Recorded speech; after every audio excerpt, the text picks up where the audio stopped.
Enneagrama. Gente, o Enneagrama tem sido usado também dentro das empresas. Então vamos entender com a Sandra como é que funciona o Enneagrama. Personalidade congênita visto pelo Enneagrama. Bem-vinda, Sandra!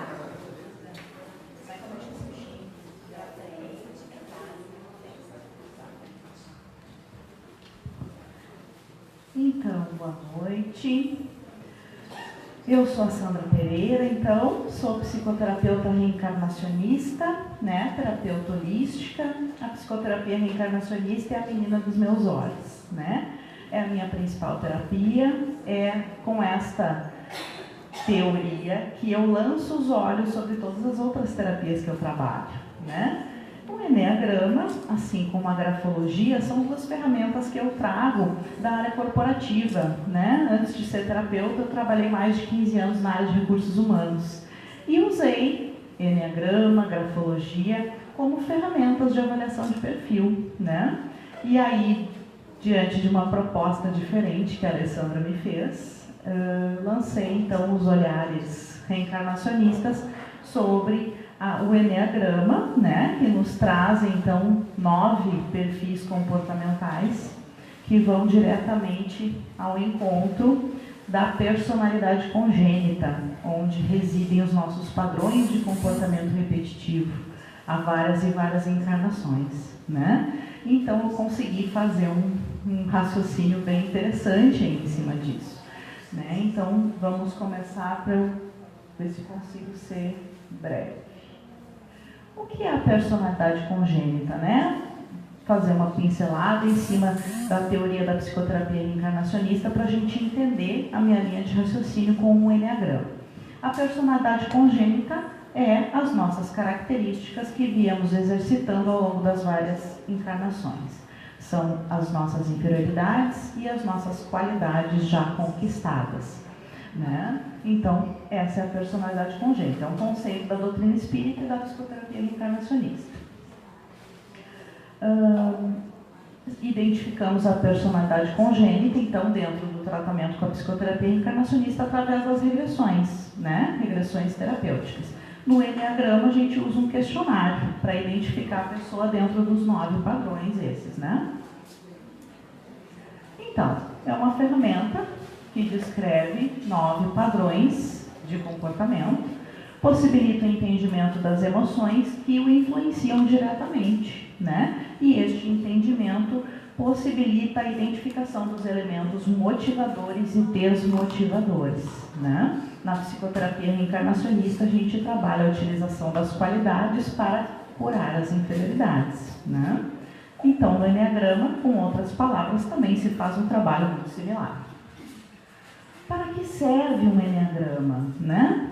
Para tornar o indivíduo inteligente emocionalmente, né? Até bem pouco tempo atrás só se falava em QI, né? Quociente intelectual, né? O quanto a pessoa era inteligente.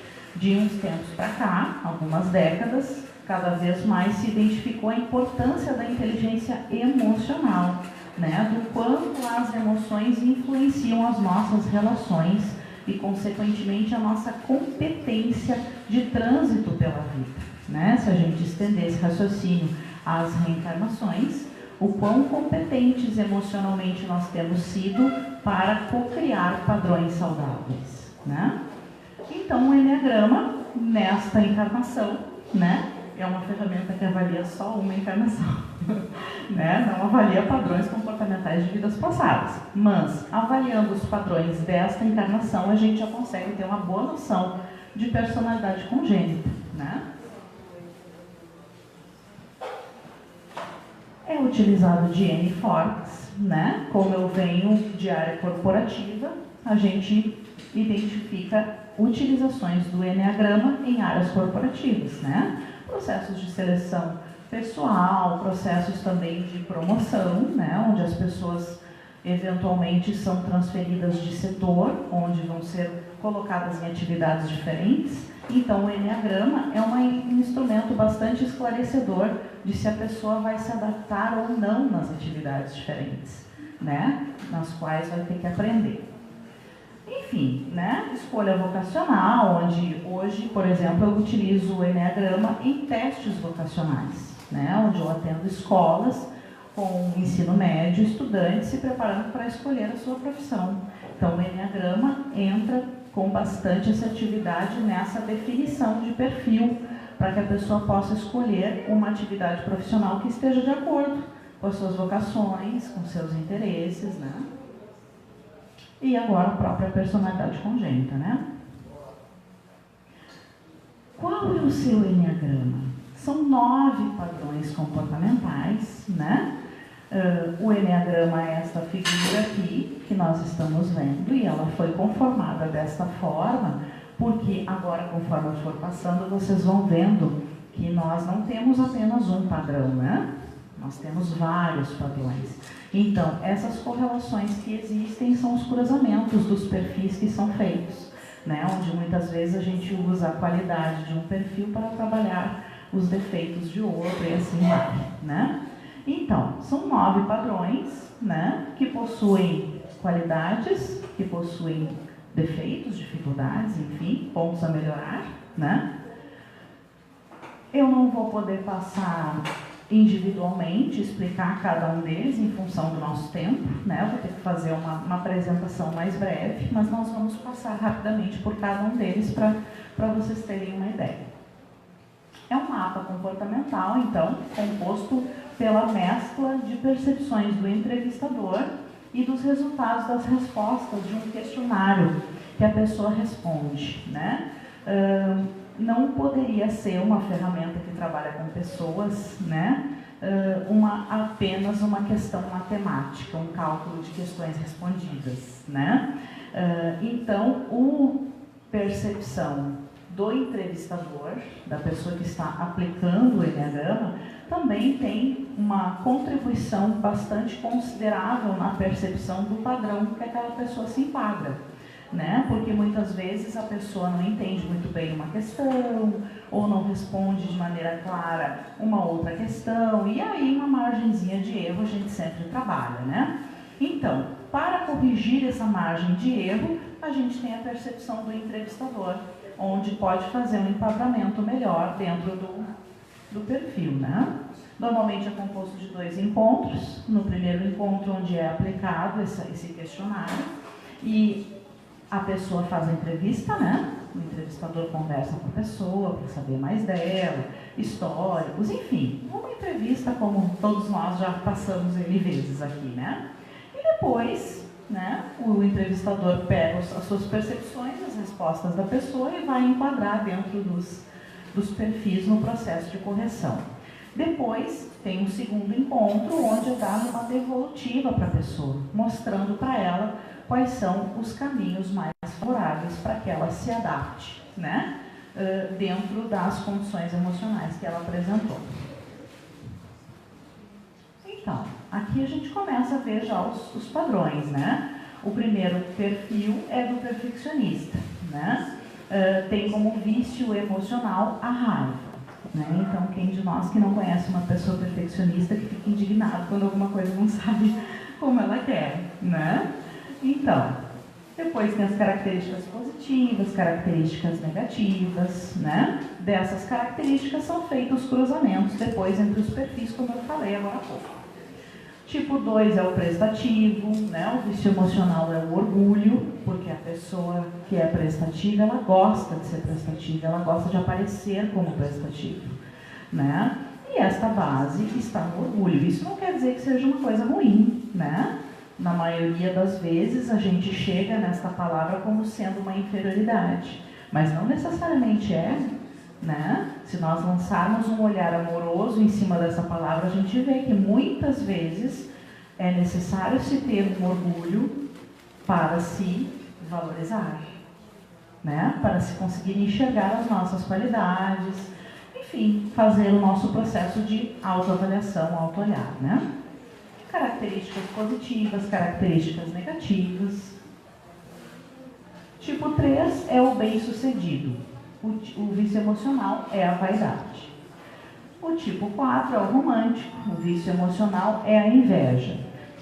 puxa, que estranho, né? O romântico tem como vício emocional a inveja. Mas por que será? O que será que uma pessoa que é romântica inveja nos outros? O desejo de ser amado. Por isso que o romântico agrada. Porque ele quer receber isso de volta. Então, ele é romântico porque ele quer fazer igual os outros românticos fazem, né? E aí nós temos uma reciprocidade de afinidade, né? Onde os românticos se atraem, né? Justamente para fazer essa troca. Tipo 5 é o observador, né? Tem o vício emocional, a avareza, e aí as características positivas e negativas, elas demonstram o porquê desse vício. O tipo 6, o questionador, o vício emocional é o medo, e para vencer as suas inseguranças precisa ter as suas respostas, né? Precisa ter as respostas para as suas perguntas. Tipo 7, o sonhador, tem o vício emocional, a gula. Normalmente costuma ser uma fuga para quando os sonhos não são realizados, não são atingíveis, né? Enfim. Tipo 8, o confrontador, o vício emocional é a luxúria, né? Então fica para a nossa reflexão. Por que a gente precisa confrontar para aparecer, né? Para nos fazermos ser vistos? E o último tipo, então, preservacionista, tem o vício emocional, a indolência.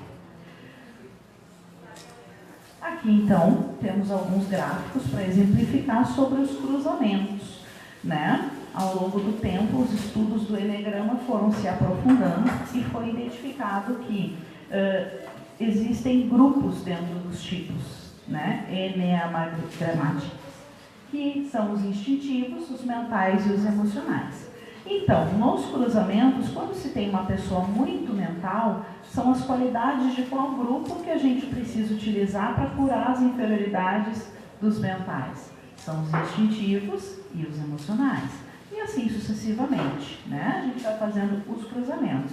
Porque em toda a evolução a gente sempre busca o quê? O equilíbrio, né? Então, o ideal, digamos, fazendo uma comparação com a psicoterapia reencarnacionista, uma encarnação considerada como ganha, como sendo vitoriosa, seria adquirirmos um equilíbrio de todos esses padrões comportamentais, né? Porque, como nós vimos ali, todos eles têm as suas características positivas.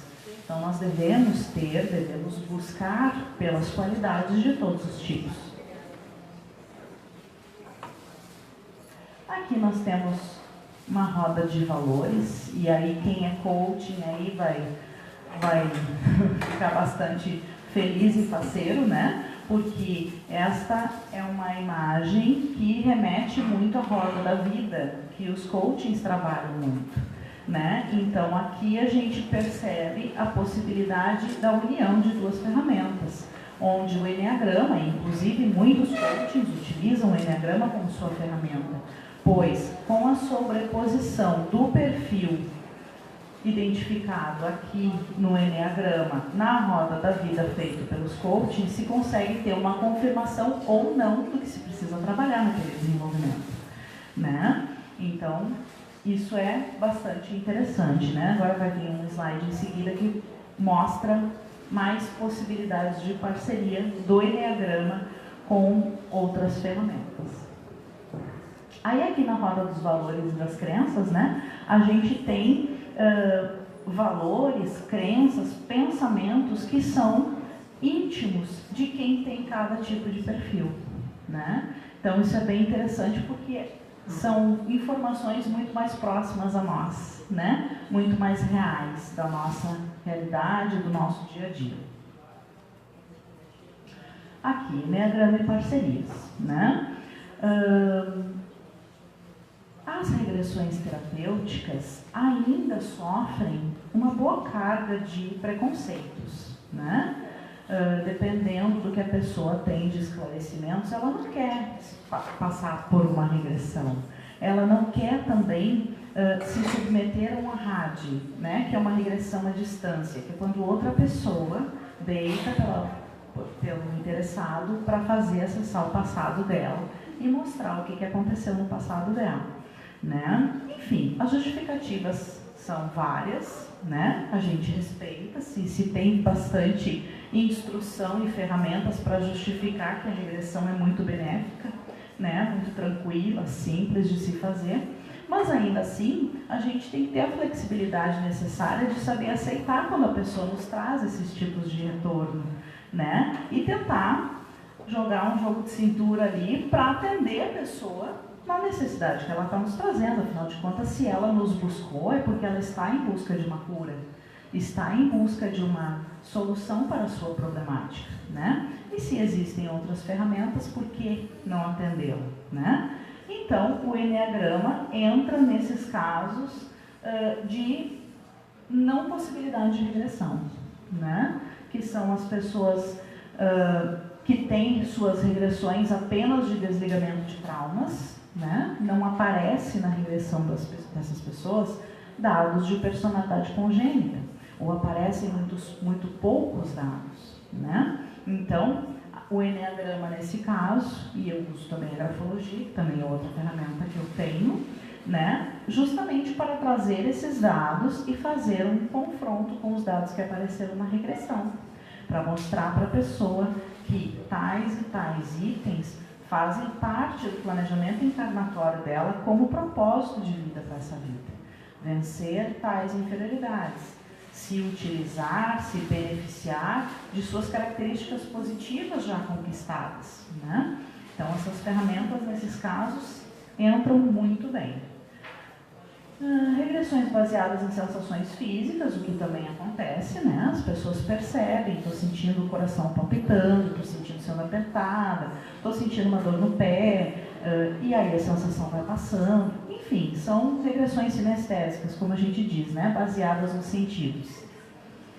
Pessoas com dificuldade de regredir, pessoas que não querem fazer as regressões, também acontece.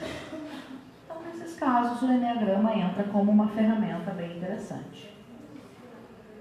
Enneagrama e parcerias. Então, agora já se sabe, né, com a psicoterapia reencarnacionista. Então, tem a grafologia, o próprio coaching, a psicologia tradicional utiliza o Enneagrama dentro dos seus processos de psicodiagnóstico. Na terapia floral, para se ter um pouco mais de dados do perfil da pessoa, né, porque às vezes a pessoa vem pedindo um tratamento floral, por exemplo, porque quer sair da química, né, e quer passar para um remédio mais natural, e aí a pessoa não consegue se expressar do que está tratando, né? É muitíssimo comum, por exemplo, acontecer esse tipo de coisa nas pessoas que têm depressão, né, que querem deixar de tomar antidepressivos e querem passar para uma terapia mais natural, mas a pessoa nem sabe direito por que tem esse diagnóstico, mas sabe que tem, porque o psiquiatra diagnosticou, o neurologista diagnosticou, enfim. E aí, essas ferramentas entram, né, com uma parceria nesse momento. Astrologia, outras terapias holísticas, né? Eu gosto de pensar sempre como terapeuta holística na abertura de ver todas as possibilidades que eu tenho de atender aquela pessoa, né? E eu procuro proceder dessa forma. Então, por isso que eu coloquei as terapias holísticas como uma possível parceria, então, para o Enneagrama, né? Porque outras técnicas, além da psicoterapia reencarnacionista, das regressões, da terapia floral, além dessas, outras terapias holísticas também podem identificar uma possível parceria aqui. Então, gente, esse é o meu cartão, né? Eu sou terapeuta holística registrada na ABRAT. Eu estou agora com o Espaço Renascimento, onde eu estou com alguns eventos acontecendo lá, né? Nas minhas redes sociais eu tenho uma divulgação bem consistente de todas as atividades que estão acontecendo. Em função do nosso tempo, convido vocês a entrar lá nas redes sociais, né, para conhecer o espaço, conhecer um pouquinho mais sobre os artigos que eu publico também das terapias que eu faço, né? A grande maioria dos artigos é da psicoterapia reencarnacionista. Mas, no mais, agradeço, já que estamos no Dia da Gratidão, né? Sou muito grata a vocês por estarem aqui para assistir as últimas palestras do dia, né? A palestra minha aqui, eu transmiti ao vivo ali, né? Se depois vocês quiserem compartilhar com algum amigo ou conhecido que não tenha podido ficar até o final. E é isso. Agradeço a atenção de vocês, certo? E ficamos para o próximo, então. Eu estou sempre aqui palestrando. Vocês já devem ter me visto. Tá bom? Cadê a Alessandra?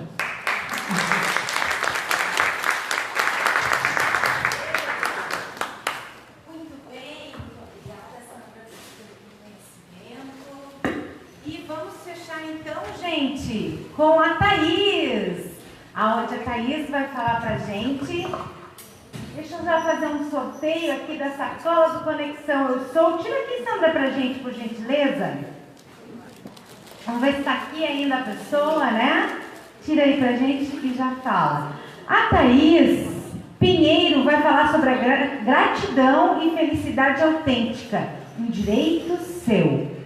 Quem? Juliana. Juliana, tá aqui? Não tá. Tira o outro, Sandra. Vamos ver quem vai ganhar a sacola do Conexão Eu Sou. Estela Vargas. Estela.